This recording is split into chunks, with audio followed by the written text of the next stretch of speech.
పరిశీలించబోయే ముందు నిజంగా హిందూ ధర్మంలో సతీసాగమనం ఉంటే పాండురాజు భార్య మాద్రి సతీసాగమనం చేసింది. మరి పాండురాజుకు ఇంకొక భార్య ఉంది, కుంతి కూడా సతీసాగమనం చేసిందా? చేయలేదు.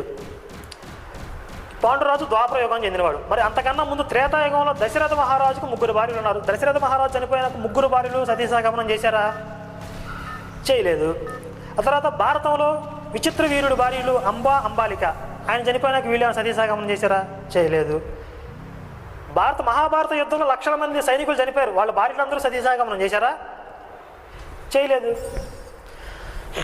అంటే సతీసాగమనం అనే ఆచారం అంటే మరి వీళ్ళందరూ కొనసాగుతూ ఉండాలి కదా ఆచారం, ట్రెడిషను. ఈ 2 సందర్భాలకే ఎందుకు పరిమితం అయింది? ఆ 2 సందర్భాలను ఒకసారి జాగ్రత్తగా చూడండి.